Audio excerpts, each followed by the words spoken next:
Reggie here, your friendly neighborhood bodybuilder and comic book collector, and I want to welcome you to another one of my videos. This video is actually going to serve a couple of different purposes. At least I hope that it will. Over the last couple of months, I've received a couple of different questions and comments from people that are subscribed to the channel that have watched some of my videos on bags and boards and ways to organize one's collection. And people have come to me and asked additional questions along those lines. And so I wanted to take some time to talk about a couple of different ways that you might be able to organize your comic book collection. And so that's part of what we're going to do in this video. But then the other part is I want to spend some time talking about storage options. And again, this is a continuation of that dialogue, given that we've talked about storage bins in the past. We haven't necessarily talked about all storage options, specifically printed short comic boxes. And so in this video, I'm going to talk a little bit about that as well. Now, and you can actually see some of the short boxes over my shoulder. I honestly did not realize that there was as much variability as there is in short boxes until I started digging into some of the details. And so what we're going to do over the course of this video is actually look at some of the differences that exist between the different companies that actually make printed short boxes for comics. So definitely stay tuned for that. So in the first part of this video, what I want to do is to talk about ways to organize one's collection. And what I'll say first and foremost is that there is no one way. The same way that there is no one way to collect comics, there is also no one way to organize your collection. There are some people out there that want to alphabetize their collection. That's perfectly fine. You could organize it by genre.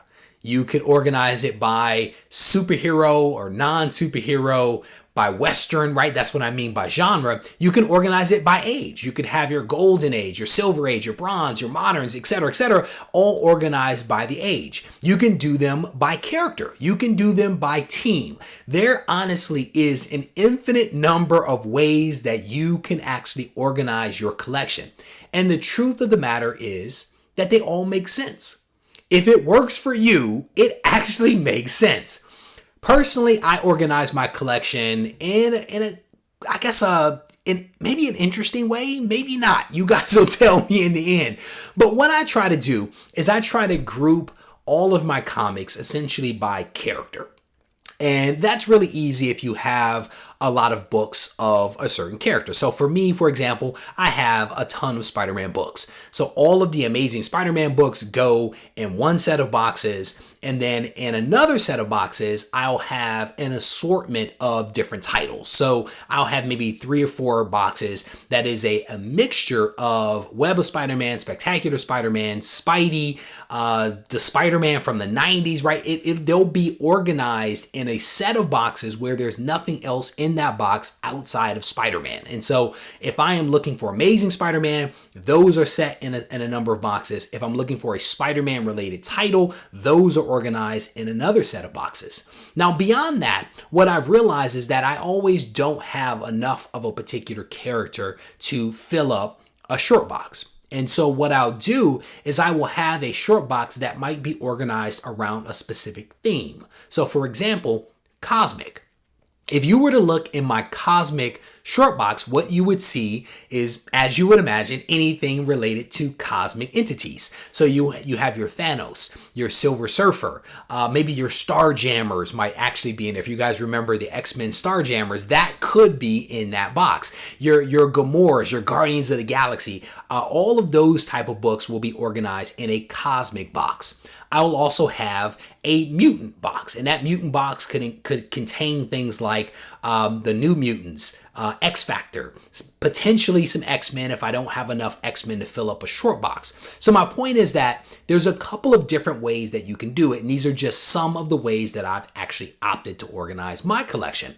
And then I always have, for whatever reason, since the beginning of my comic book collection, I've always had a random box. And this is honestly just a random box of titles that just don't necessarily fit anywhere else, but they need to go in a box. And so there's always like the random box. And honestly, up until recently, when I really started to get into DC, a couple of the DC books that I own, because I actually didn't own that many, were in the random box. But now that I'm really starting to get into like Batman, for example, Batman actually has part of a short box versus just being thrown into a random box that sits off in the corner. So again, just a couple of ways that I've opted to organize my collection. Now, in addition to that, what I'll do on the front side of each one of those boxes, I actually have a very crude system.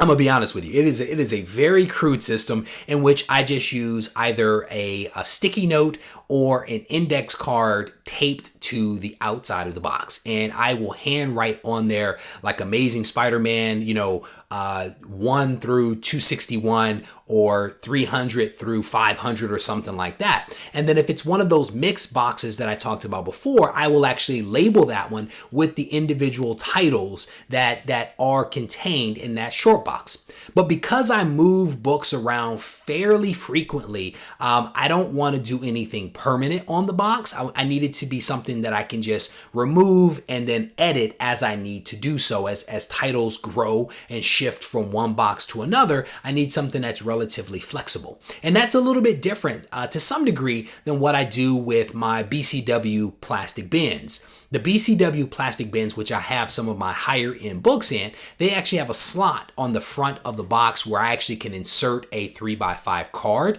And so what I've done is I've actually used my printer to actually print up some nice labels that slide right into the front of that plastic bin. And that works pretty well. But the vast majority of my collection is not contained in BCW plastic bins. They're actually just in regular cardboard boxes. All right, so hopefully that helps cast a little bit of light on some different ways that you can organize your collection, but then also how I've chosen to organize my collection. And I'm pretty certain there are many of you out there that are watching this right now that have some additional ideas. I would definitely encourage you to drop those comments into the comment section so that we can all learn from it. Because again, there is no one way. And if we can put out there multiple ways for people to consider, hopefully folks can find a method or an approach that actually works for them. All right, so in part 2, I want to spend some time doing a little bit of a product review of printed comic book short boxes. And as you guys know, this channel is sponsored by BCW, and so we're going to be using BCW to some extent or another as our guidepost for evaluating the different short boxes that are actually out there. Now, the vast majority of my collection is actually contained in short boxes. I have a relatively small room here, and so I don't like using long boxes because of the way that my room is configured. I do use a lot of short boxes, and I actually stack them on top of one another. And so I just want to make mention of that for those of you out there that are wondering why I use short boxes versus long boxes. It is really driven by the setup that I have here in my home. So now what I want to do is to actually highlight some of the differences that exist between BCW short boxes and some of the other short boxes that are actually made by other manufacturers in the market. And then when we come back, I will wrap things up just a little bit. So here we are getting our first look at the comic book short boxes that are going to be compared over the course of this video. On the very far left, you have a short box from BCW. Next to that, you have one from Boxes in Action. The Champions box comes from NECA/WizKids, the fourth box from Marvel itself, and then the short box on the very far right is also from BCW. Now, the reason that I included that white short box in here is because it highlights a couple of things for us, and also because it is the short box that many of us are most familiar with. The BCW boxes on your far left and on your far right are basically set up to accommodate somewhere between 150 and 175 comics. Now, the deciding factor as to how many comics can fit in a bin there's a couple of them, and it comes down to the size of those comics, whether they are annuals or regular floppies, and then also how many boards you are actually using to support your comics. But again, the boxes from BCW are really set up to accommodate somewhere between 150 and 175 comics. Now, as I pan back here, what you're going to be able to see is that not all of these boxes are a standard size. Your boxes from Boxes in Action and also those from Marvel are actually shorter than the other boxes, those being from BCW and also from NECA WizKids. So that's just one important differentiator that I wanted to make mention of here, is that those other boxes are not a standard size, and a lot of people like to have things be a standard size, to be uniform, because it gives them comfort. And so I wanted to make mention of that as we work our way through other differences. I just wanted to kind of start with that one. So I've gone ahead and removed the BCW short box for this next round of comparisons. And what you'll notice here, probably readily, is that your two short boxes on your far right actually have handles, unlike the two on the far left, that being from BCW and Boxes in Action. And some might think that handles are actually a pretty good idea, but in the case, at least in my mind, of my comic book collection, I actually see a downside to those handles. And part of the reason why I see a downside to them is that those handles actually don't stay in the up position. They actually stay exactly where you see them right now, which could be in the way of a comic, right? So if your box isn't completely full, I could see a comic falling over and impacting that cardboard handle. And they aren't exactly flimsy, right? So you could have some damage that are caused by comics falling over. And then you also, if you really pack your comics, you could have some impressions that are actually left by those handles. I actually prefer the traditional setup that you see on your left-hand side, again, from BCW on the very far left and also by Boxes in Action. I think that is a better, safer setup for a comic book box than what you're actually seeing on the far right. But on the very far left, one of the things that you probably notice is that the Boxes in Action flap isn't staying in the up position either. One of the nice things about the BCW boxes is that their secondary flap on the inner side of the box is actually a little bit wider than the other part of the box. And so when you slide that flap into place, it actually stays in position and it doesn't flop down the way that you're seeing the Boxes in Action box perform right in front of you in that second position. So again, just drawing some comparisons here for the purpose of allowing people to make some more informed decisions about their storage needs for their comic book collection. All right, so let's go ahead and take a look at these comic book short boxes a little bit closer.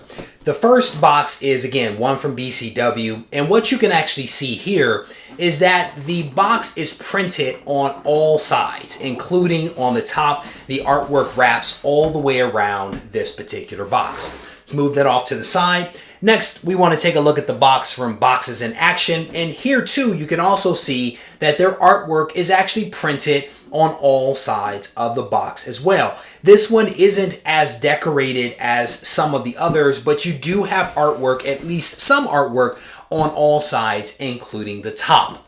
Next, let's look at the box from NECA WizKids. And again, you can see here that they have some pretty nice artwork that wraps almost entirely around the box. For some reason or another, one side of the box is actually blank, and I'm not quite sure why that's the case. But again, they have their artwork on most sides of that box. The very last box is one from Marvel, and here too you can actually see that their comic book box has its artwork all the way around the box, including on the top. For this next comparison, it might be a little hard to see this one, but I'm going to do my best to try to represent what I think is an important point of differentiation between the various boxes that we have assembled here for this comparison. And it really comes down to the strength of the cardboard box, especially if you're going to be packing these boxes full of important comics, and also if you're going to be stacking these boxes, the strength of the cardboard that is used is also really important. And so this is an important differentiator to make note of. Now, the first box, and again, these boxes are going to be in the exact same order as what they've been in over the course of this video. Now, as we look at the box here from BCW, one of the things that you'll notice here is that their box is actually double walled, right? You can see here that they have two different kinds of cardboard structure that are being used to improve the rigidity and the strength of this cardboard box. And they are in fact the only one of the boxes that we're going to be looking at that actually is double walled. And again, they're using two different kinds of material here to improve the rigidity and the overall strength of their box. So let's set that aside. And let's take a look at the next box from Boxes in Action. You can see here that their box is actually only single walled, right? A sturdy box, but it is also only single walled. So that's something important to point out here. As we take a look at the next box from NECA Whiz Kids, you can also see that their box too is single walled. And then the very last box from Marvel is a little bit of a collapsed wall. It's actually really hard to see here.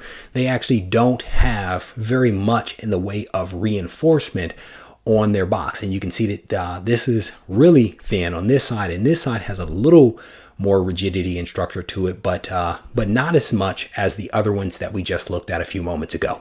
So again, just another important point of differentiation that I wanted to make mention of. So there you have it. That is essentially the comparison between the BCW printed box, the BCW white short box, which many of us have used over the years, and some other manufacturers' boxes that are out there. The BCW boxes range in price anywhere from about $11.60 all the way up to about $15.25. Now, what's important about the BCW short boxes is that many of them are actually limited runs. And what I mean by that is that these short boxes are printed once and then never again. So some of the boxes that you may actually see in this video may no longer be available if someone has placed a couple of orders and pulled down that inventory. So the best piece of advice that I can give to you is, if you're interested in getting these boxes, to first check with your local comic shop to see if they have these boxes in inventory.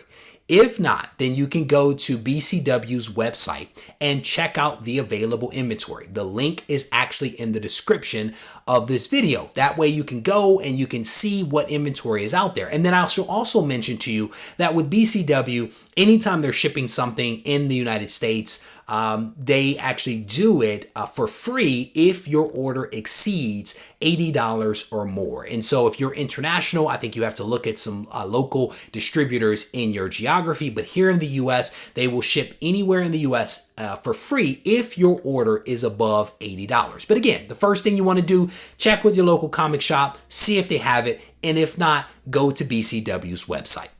With that, we are going to wrap up this video. I hope that you guys found this informative. And certainly if you have questions, issues, comments, or thoughts, don't hesitate to reach out to me at regiecollects@gmail.com and also Reggie Collects on Instagram. Take care.